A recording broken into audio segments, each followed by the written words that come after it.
Ever had your LiftMaster screwdriver garage door opener leave you stranded? That can be pretty frustrating, right? Well, in this video, we're going to dive into one of the most common problems that affects these screwdriver garage door openers, a broken screwdriver coupler.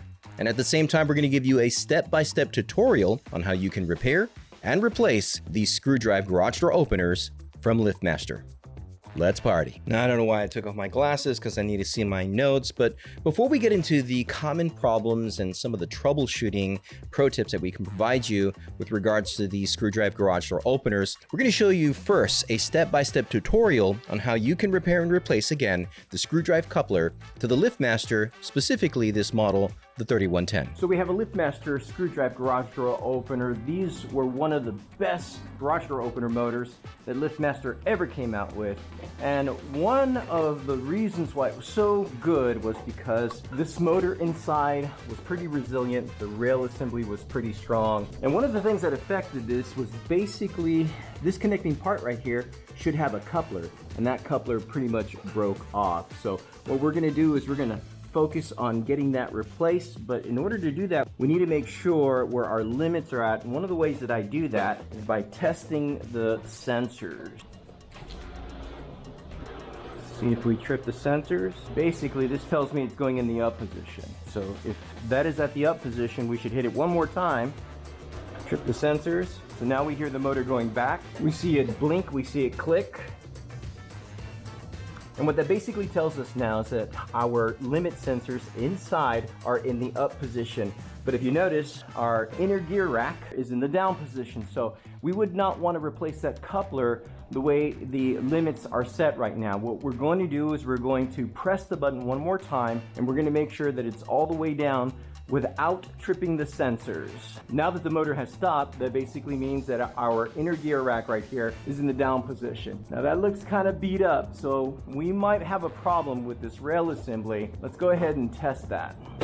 One of the ways that you can test if your rail is good or bad is by basically turning this little gear portion to the rail. And if you notice, we can turn it pretty easily. In fact, our inner gear rack is slowly moving down to make sure that we're starting at the close position. And in essence, this is a good sign because our rail is not damaged. So we already determined a few things that will make this process a lot simpler. Now what we're going to do is we're going to install and replace that coupler. But before doing that, let's go ahead and unplug the opener right there. Okay, and here I have now a brand new coupler that I'm going to be utilizing, and what you'll need is a 7/16 deep socket in order to disconnect the rails. Oh, there we see the pieces right here, the coupler. Okay, so you don't want to lose any of the hardware, and you might need to simply maneuver the motor head so that way you can get these screws out like so. And then from here, the process is pretty simple. You just want to basically give yourself some room so that way you can put that coupler in. Now you'll notice that it's kind of hard to maneuver, kind of hard to move. So we can try and fit that in there, but there's a better way to do this. So basically I've just loosened these bolts a little bit so that way we can get some more room in here, and we don't necessarily have to push too much. There we go. So basically from this position, we simply just loosen one side of these angle brackets to be able to get that coupler on. And I wouldn't recommend that all the time. You can easily bring the motor down to do this. You can use a ladder, or if you have a garage door stand. So this is kind of like the lazy way to do it, the quickest way to do it. It may not necessarily be the safest way, but as I've done a ton of these over the years, I know what to look for. The idea is that usually the angle brackets aren't this constricted. Usually you'll have an angle bracket that runs this way and then two that goes down, which will give you a little bit more play, and it's easier to do this process. But as you've seen right now, we now have our new coupler on, and we can start putting back our screws to make sure that it's positioned, and we will tighten everything up.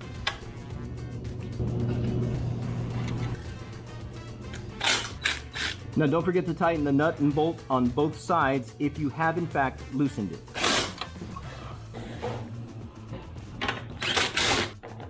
And what I would do now is I would test the operator without the door being connected. And now we see our inner gear rack is moving nicely. Very good. So we know that it's gone a little bit further. It's pretty much gone all the way up to the end of the rail. So I'll make an adjustment to that. Let's go ahead and get it to close.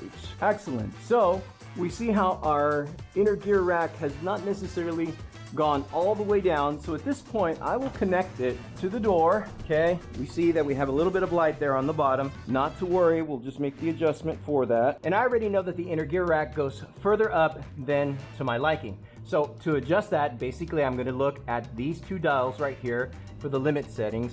We have the up and the down limit settings. So I want to go less opening. So I'm just going to turn that dial right there, and that should help with the open. Let's test the door. Excellent. So I know that I have now my limits set at that point for the open. One of the things that I like to do is make sure that we have enough clearance. So I could go a little bit higher, but what I specifically want to make sure is that our cables are not loose. So cables are not loose there and not loose here. Now, before I make that adjustment, what I'm going to do next is I'm going to go to the down limit setting. And I know that on the close, we had a little bit of space. So I'm just going to give it about a turn and a half. See if that works.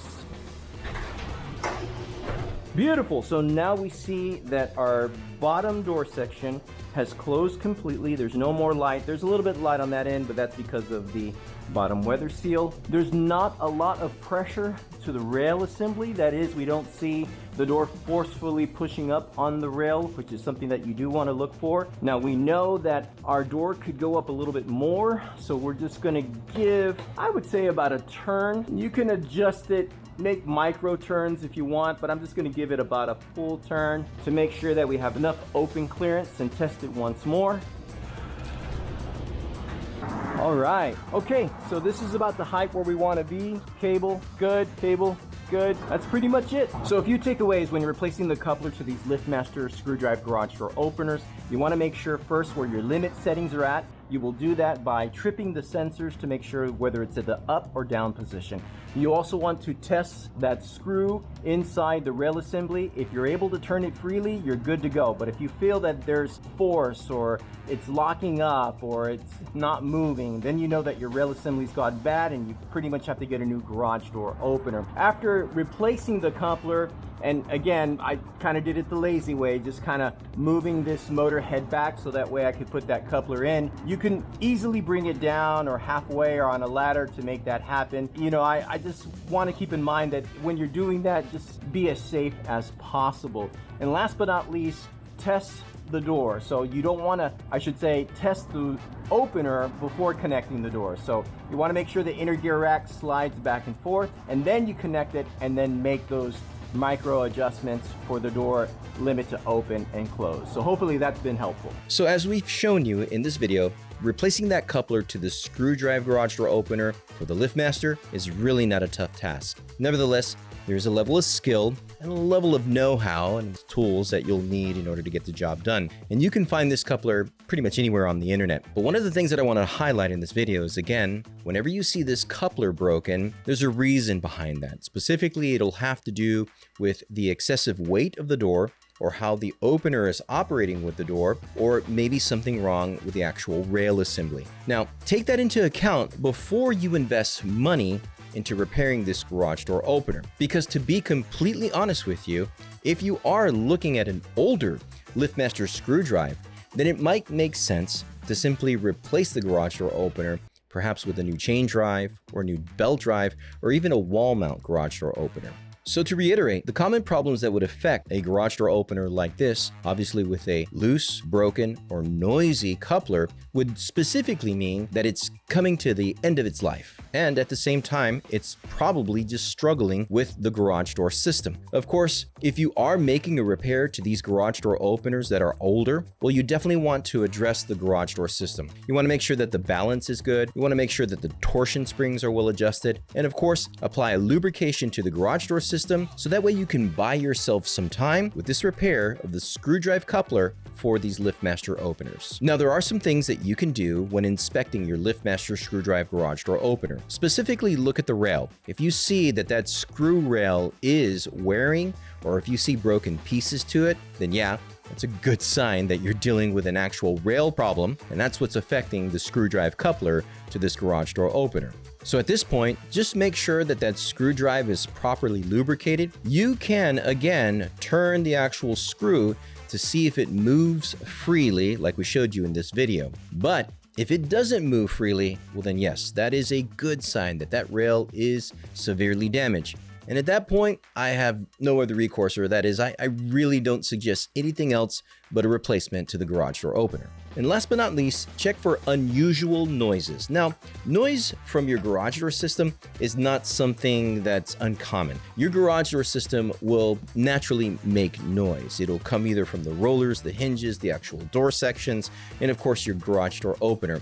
But what you want to kind of identify are the unusual noises, like screeching or grindings, or a noise that just does not simply seem normal to the human ear. You can always document those things and share them with your service provider, but common sense is really what you want to put into play. If you hear your garage door opener making a crazy sound, yeah, then it's a good indication that you're dealing with something.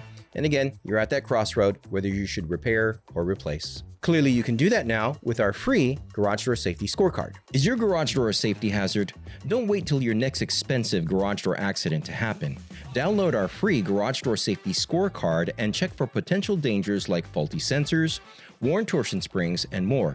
Get peace of mind and keep your family safe. Click the link in the description below and get your free garage door safety scorecard today. So one of the things that we'd like to do is reach out to the community. Do you currently have a LiftMaster screw drive garage door opener? If so, which model and how many times have you repaired it? Or currently, is it still going and you've made no repairs to these garage door openers?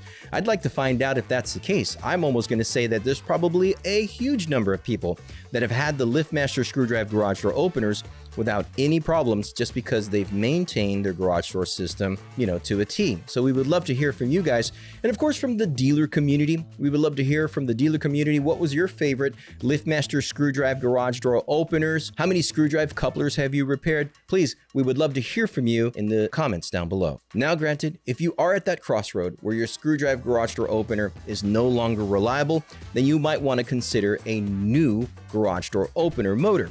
So we have a number of videos that talk about that. Check out one of our favorite belt drive garage door openers from LiftMaster right here. You can check out that video. As always, I want to thank you all for partying with me. Y'all stay safe.